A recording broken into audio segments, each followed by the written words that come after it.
They have this equipment, but it's probably a little more high-tech than this. That's right. And if they know exactly where to go and aren't in a panic and they don't have something else that's going on. So it's really important that you recognize that this is your best friend. You need to take it with you wherever you are. Basketball, you play it right here on your campus somewhere? Yeah, take it with you. It needs to be sitting underneath the coach's chair. Then it needs to go back to its box. The box is really intended to keep it in a place that you know where it is all the time. And you need to walk by it, somebody just like checking your fire extinguishers to make sure your pads aren't outdated. And then right up here in this corner is a little green light. That green light should be lit. If that green light is not lit, there's something wrong with your battery that's on the back side in here. I'm going to just do a little teaching about what this unit, and then I'm going to do a demo. Just as if somebody goes down and you're going to rescue them. Now, I think you all have had CPR, am I right? Yeah. You get that every year? That's great. Because CPR is the bridge to this. One is no good without the other. CPR is the piece that buys you time until the electricity becomes available. And so getting this right there, handy, and knowing where it is, and not being afraid to open that door, and the alarm's on there so that somebody else hears it. Leave it alarming, and they would know to come. Hey, something's going on. I got to go figure out where the AED went. It also keeps it from being a little more tamper resistant. Because if it causes your heart to flutter, probably makes somebody else wet their pants. So you kind of expected it, I think, a little bit. When we brought the AED unit out, we made sure it was all put together and ready to go, and I'm really glad that you've told me you've hung it up and you have a main place for it to be, which is good. You all should probably do a drill yourselves. You should practice grabbing it and going to somebody's classroom. It'd be good for the students to see it in action too, because they need to be aware of what it is, because they can be a hero too. All right, so let me just talk to you about what's in here. First of all, I'll use my little person here as my table. Just opening it up is so simple. You'll snap it open here, and this canvas piece pops open, and this looks just like my model over here, which I'm going to use in just a little bit to show you, because we're actually going to apply it and pretend like we're shocking this mannequin. But right here is the date of the pads, and it shows right through this window, and it says you are good till February of 2014, which is great. You've got 2 more years of life on the pads. Once you use the pads, it's a single use. You need to always have a backup set of pads because it takes a little bit to get them ordered, and it's real easy by going to the website of this company, Cardiac Science, and getting that. Now I'm going to snap this back together just so it doesn't keep popping open, and I'm going to turn it around and show you what's on the back side. In here is a zippered pocket, and in here you have a pediatric set of pads. You probably ought to go ahead and order yourself another set of adults and always have a backup plan. When you use them, have another one. More than likely, you're going to shock an adult before you'll ever shock a child. But I'll show you how to change these out because I brought my demo pads. So your pediatric ones are also good until 12 of 2013. So kind of on that regular basis, making sure you're opening this up and making sure these don't go out of date. Now, if I was in an emergency and they were out of date, I'd use them over nothing. What it is the conductive medium, the gel that's in there, loses its stuff. I mean, it just dries up, and you won't have enough conductive medium to push the electricity through the chest. But I'll show you child in just a minute. So that's what's back here. So just so you know what's in the back part. I'll wait for that to stop. So Cindy, she's recording over there because she wanted a little demo. Now here on the side is your friend, and this comes with you. When you open the cabinet, bring this whole thing along, and inside here are a couple of things. A razor, because if you've got a hairy-chested person, those pads will just ball along their hair. It won't be against their skin, and you need to apply them. Now remember, this person has collapsed and they're dead. Their heart has stopped beating. We don't take time to put shaving cream on it. We're not nice, okay? We're just shaving that hair off as fast as we can so we can get the pads on the skin. So that's always in there. If you use it, just get a fresh one. Any old Bic razor will work. Doesn't matter what brand it is. You also have a barrier device. And I'm going to be nice and open your bag real careful this time. But in an emergency, I just ripped this thing open. I wouldn't care about the Ziploc top because you're going to replace it if you use it because it's also intended for a single use. It's real simple. You just push it open like this. And then you can see when you've done your CPR class how you put your mouth. You've learned probably how to do rescue breathing. Now we're really only pushing for you to do compressions only CPR. But this is in here if you had somebody who needed you to manage their airway. So you would breathe through this part. It's clear, so this would go over like this. And then you can see if they had any secretions or vomit or anything so you wouldn't give them a breath and blow it back down. But this would be for the rescue breathing. But right now we're really just pushing compressions only CPR on adults because we don't want you to be afraid to help. The other thing that's in here is 2 pairs of gloves. One's large and one's medium. I don't know that I'd worry too much. And then your other good friend are these scissors. And what I'm going to do is I'm going to take them out of this wrapper and leave the wrapper off because I don't think you need it. Just one more thing that makes it slickery. But you're going to want this to cut their clothes off. People who collapse are usually sweaty. Remember, they're dead. That's kind of a strong word. But they're not going to cooperate and help you get that shirt off their body, okay? And so you're going to want to get their clothes off fast. And ladies, yes, we will be removing your bra. I know a lot of women go, oh, just let me die. Don't let me see me naked. Well, you know what? You're going to thank us. You're going to say how sore you are, and you're going to thank us. And you're going to say, okay, who all was there? Who saw it? Trust me, you know, in the moment, really people are not paying attention to that. It's not a sexual moment in any way. We're rescuing a life, okay? So the scissors are like trauma scissors, and I'm going to borrow them today because I'm actually going to cut this shirt off just as if somebody was doing CPR. They're showing that now in the new videos too, where the person who's pushing should not stop until these pads are on and ready to analyze. And so I'm going to work around their hands and cut the clothes off. I'm getting them off. I don't care if your bra costs $75. I don't care if it's your favorite OU t-shirt. It is coming off your body. Okay? We'll worry about getting you a new one later is what I always say. So I'm going to leave this out for now. I'm going to put these things back in here to the side so that none of everything falls on the floor while I do a demo. And the key thing being, you never want to interrupt CPR for more than about 10 seconds. That's not very long, is it? Because every time you stop pushing on that chest, and I know you all will appreciate this because you're rural folk out here. How many of you have seen the old farm water pump? Where you push on that handle, how long does it take for the water to come out the spigot? Forever. Forever. And once you get it up, if you quit, what happens? Pressure back to zero, no water. Well, every time you're pushing on that chest, when I stop, what happens to the pressure? Back to zero. Your coronary arteries are what fill your heart muscle with its blood. And when you're pushing artificially, you are pushing blood out to the brain, the liver, the kidneys, but to the heart muscle itself. And every time you stop pushing, that pressure goes to zero, and then it takes a while to build it back up. And you want to get blood to the heart muscle so that it responds to electricity. And it won't respond if it's sitting there cold and not getting nutrients and oxygen. So it's really important for you to go ahead and, you know, work around the person and try not to interrupt. Now, I know a lot of people are going to say, well, if you're not breathing for them, what good does it do? You're not getting any oxygen in. And you actually are. With research, they prove when you're pushing on that chest, you are creating a negative force where room air is being drawn in to the person. It's not as good as if you're giving them a breath, but it's better than nothing. And right around you is about 21% oxygen. And when you're breathing for somebody, you're only giving them about 15% because you actually are using some of your oxygen up when you take a breath. So it's really very good that you push as hard and fast as you can, and you learned it. Push 2 inches every 100 times a minute.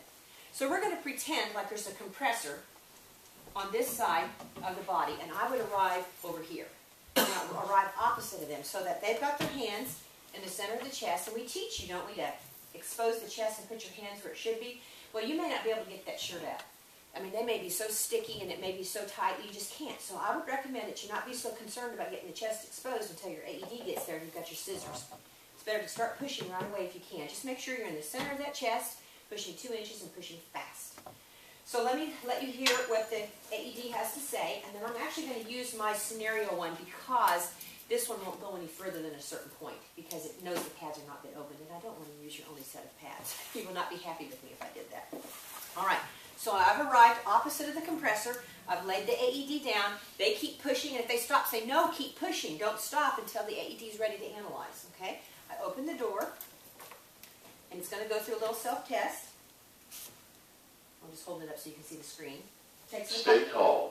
Follow these voice instructions. Make sure 911 is called now. So if you haven't called, it's reminding Begin you. by exposing patient's bare chest and torso. Okay, so I can get my Remove or scissors cut out. clothing if needed. Okay? I'll do it in a minute. When so patient's chest and torso are exposed, remove square foil package from lid of AED. I feel like Vanna White. Tear open foil package across dotted line and Here. remove pads. You're like, well, what dotted line? Because you can't see it, Next, right? separate one of the white pads Okay. completely from blue plastic See the liner. picture? Begin peeling from the tabbed corner. And he'll keep saying that now because he knows I've not done it. Next, separate one of the white pads Okay. completely from blue plastic liner. Begin peeling from the tabbed corner. I'm going to put it back in the right way so you can see your dates. Next, separate one of the white... So he's so smart he knows I've not gone on. Okay, so that's, I knew it's as far as I could get. So I'm going to do the scenario with my AED because it's a simulator. It won't really deliver a shock, but it'll let me go ahead and walk all the way through the scenario. I want to tell you one thing though, is it's still set up for the old scenario of 30 pushes to 2 breaths. That just changed this last one. It was a year ago already in the fall. It takes a long time for research to make it to print and then to video. So it was September of 2010 they made the recommendations. It wasn't until late summer of 2011 they actually released the new videos and things. So you guys got taught, I'm pretty sure, the new way it was compressions only CPR this last year because it got released right before we started teaching our school CPR, which I'm glad you saw the new stuff. All right, so now scenario. we're going to say, I'm actually going to move this so I can put my AED down here. I've arrived. CPR is in progress opposite of me. I arrive. First thing I'm going to do is I'm going to go ahead and open my AED. I'm going to work around the person doing their CPR. Okay? And just, you don't worry about being pretty, okay? You're not trying to save anything, you guys. Moving around their hands. Okay? Just keep pushing, don't stop. Tear open package and remove pad. Peel one pad from plastic liner. My pads are old, so they're kind of sticky. This is what happens to them. Peel one pad from plastic liner. Okay? Picture tells you where to put it. Keep working around them. They're doing CPR and I'm on this side. Place one pad on their upper chest. Okay? Keep pushing, don't stop. Place one pad on their upper chest. Place one pad It says everything 3 times, which is great. It really takes you that long. Peel second pad and place on their lower Okay, I'm chest working around their as shown. hands. They're still pushing. Picture shows you. Peel second Because pad it doesn't and matter which place one on goes their where, lower up or down. chest as shown. Do not touch Okay? patient. Stop CPR. Analyzing rhythm. It's now analyzing. It takes about 5 seconds. Do not touch patient. Analyzing rhythm. It is now safe to touch the patient. Oh, I didn't want to shock. Give 30 compressions. Okay, so it starts counting that rate. Yours will do about 100 a minute. Okay? We'll do 200 pushes. CPR. Okay? Now I'm going to close that so I can talk. Otherwise it's interrupting me. And I like to be heard. So CPR is back in progress. It did not want to shock. That's one key thing. I really like the scenario I've built into my AED because I like everybody thinks, what do you mean it's not going to shock? We got to do it again. It has to be a shockable rhythm before it's going to deliver electricity.